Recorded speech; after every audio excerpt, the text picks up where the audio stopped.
যাব তোমার ভালোবাসায় প্রতিপলে আছো প্রভু। হারিয়ে যাব তোমার ভালোবাসায় প্রতিপলে আছো প্রভু। তোমার বাণীর ওই আলোতে পেয়েছি নিজেকে প্রিয় যিশু। যীশু খ্রিস্টের মিষ্টি মধুর নামে আপনাদের সকলকে অভিনন্দন।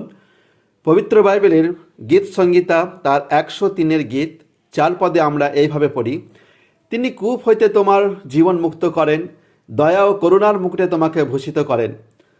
সমুদ্র বিজ্ঞানের ভাষায় গর্ত বা গহ্বর বলতে সমুদ্র তলের একটি দীর্ঘ প্রশস্ত গভীর খাতকে বোঝায়।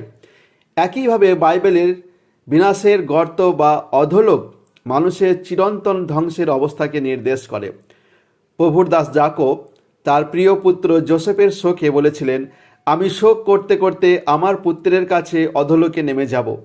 এই বাক্য থেকে বোঝা যায় যে মৃত্যুর পরে মানুষের জন্য অধোলোকের বাস্তবতার কথা বাইবেলে উল্লেখ রয়েছে।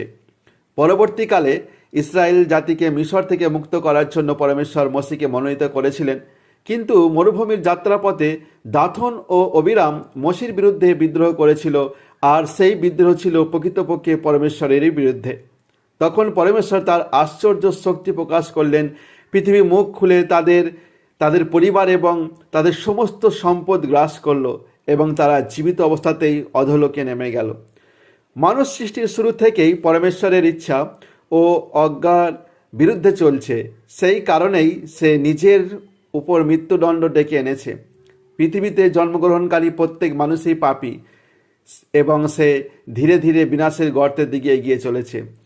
কিন্তু পরমেশ্বর চান না যে কোনো মানুষ বিনষ্ট হোক, তাই প্রভু যীশু খ্রিস্ট মানবদেহে ধারণ করে এই পৃথিবীতে জন্মগ্রহণ করলেন। তিনি আমাদের পাপের কারণে আমাদের মৃত্যুদণ্ড নিজের উপর গ্রহণ করলেন, ক্রুশে মৃত্যুবরণ করলেন, সমাধিস্থ হলেন এবং তৃতীয় দিনে মৃতদের মধ্য থেকে পুনরুত্থিত হয়ে মৃত্যু অধোলোকের উপর বিজয় লাভ করলেন। তিনি ঘোষণা করেন, আমি মৃত ছিলাম আর দেখো এখন যুগে যুগে জীবিত আছি, মৃত্যু অধোলোকের চাবি আমারই হাতে। তিনি আরও বলেছেন, যে আমার উপর বিশ্বাস করে সে মরলেও বেঁচে থাকবে। আজ আপনি কি সেই প্রভু যীশু খ্রিস্টের উপর বিশ্বাস করবেন, যিনি আমাদের প্রাণকে বিনাশের গর্ত থেকে উদ্ধার করেন এবং অনন্ত জীবনের আশা দান করেন? অধোলোক থেকে আপনার জীবনকে উদ্ধার করতে সক্ষম সেই ত্রাণকর্তা প্রভু যীশু খ্রিস্টের উপরে বিশ্বাস স্থাপন করার জন্য পরমেশ্বর আপনাকে সাহায্য করুন। ধন্যবাদ শোনার জন্য।